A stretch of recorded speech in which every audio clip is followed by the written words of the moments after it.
இன்னைக்கு தமிழ்நாட்டுல 4 முனை போட்டி இருக்கு. ஒரு பக்கம் திமுக கூட்டணி, அதிமுக கூட்டணி, அதுக்கப்புறம் டிவிகே கூட்டணி இன்னும் உறுதி ஆகலன்னு நான் நினைக்கிறேன். டிவிகே இப்போதைக்கு தனி கட்சியா இருக்காங்க.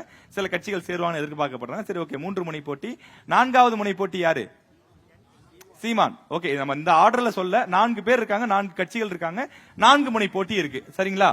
4 கட்சிகள் இருக்கு. ஒவ்வொரு கட்சியை பற்றியும் அல்லது ஒவ்வொரு கட்சியினுடைய தலைவரை பற்றியும் உங்களுடைய கருத்துக்கள் என்ன? இளைய தலைமுறையினர் அந்த கட்சியை பற்றி அல்லது அந்த தலைவரை பற்றி என்ன நினைக்கிறீங்க அப்படின்னு தெரிஞ்சுக்க ஆசைப்படுறோம். உங்களுடைய பதில் ரொம்ப நாகரீகமாகவும் எந்தவித தனிப்பட்ட வன்மமும் இருக்கக்கூடாது. நேர்மையா, சார் இந்த கட்சி நிறைய நல்லது பண்ணிருக்காங்க, இந்த கட்சி இன்னும் இதெல்லாம் செய்யணும்னு நாங்க எதிர்பார்க்கிறோம், இவர் இதை பத்தி எல்லாம் பேசுறாரு, இது ரொம்ப நல்லா இருக்கு, நாங்க ரசிக்கிறோம் அப்படின்னு உங்களுக்கு உண்மையிலேயே ஹானஸ்டா இருக்கிற பதில் மட்டும் சொல்லலாம். தவறான வார்த்தைகள், தனிப்பட்ட தாக்குதல்கள், வன்மங்கள் எதுவும் இருக்கக்கூடாது. ஓகேவா?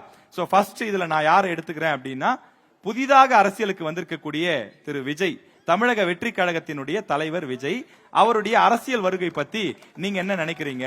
அவரால் தமிழ்நாட்டில் ஏதாவது ஒரு மாற்றத்தை கொடுக்க முடியும் நீங்க நம்புறீங்களா? இல்லங்க, அவர் சினிமாக்காரருங்க, சினிமாவில் நல்லா நடிப்பாரு, டான்ஸ் எல்லாம் சூப்பரா ஆடுவாரு, ஆனா அவருக்கு அரசியலை பத்தி என்ன தெரியும், கல்வியை பத்தி என்ன தெரியும், மருத்துவத்தை பத்தி என்ன தெரியும், அப்படி ஏதாவது ஃபீல் பண்றீங்களா? உங்களுடைய கருத்துக்கள். ஃபரிதா, நீங்க தொடருங்க.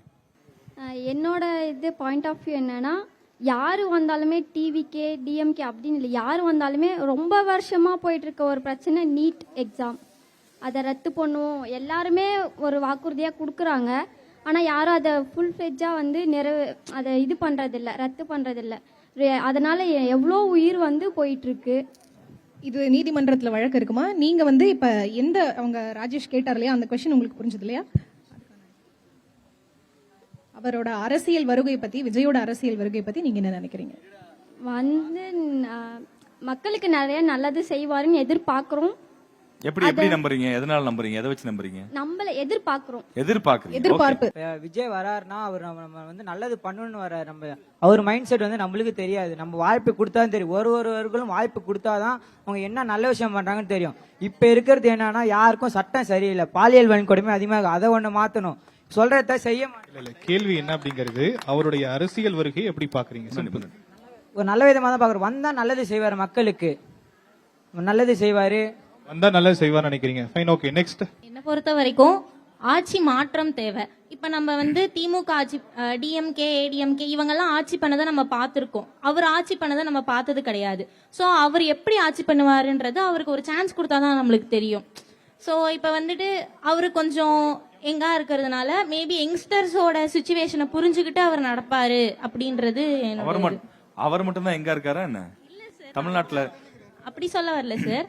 அவர் புதுசா வராரு. புதுசா பண்றவங்களுக்கு எப்பவுமே நம்ம முன்னாடியே.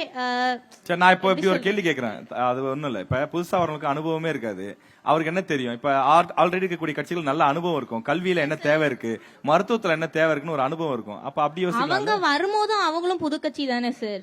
அப்ப அவங்களுக்கும் எக்ஸ்பீரியன்ஸ் இருக்கும் போது இவருக்கு வந்தாதானே சார் எக்ஸ்பீரியன்ஸே தெரியும். விஜய் கண்டிப்பா வரணும், நல்லது செய்வார் நம்புறோம்.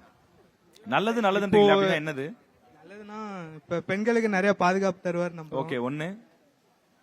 அப்புறம் வேற ஏதாவது இளைஞர்களுக்கு நிறைய உதவி செய்வார் நம்புறோம் சார். ஓகே, உதவி, வேலை வாய்ப்பு இதெல்லாம். சரி, இப்ப இருக்கக்கூடிய அரசாங்கங்களை செய்யல நினைக்கிறீங்களா? அப்படி இல்ல சார், இன்னும் கொஞ்சம் எக்ஸ்ட்ரா நல்லது நடக்கும். விஜய் வந்தா எக்ஸ்ட்ரா செய்வார்.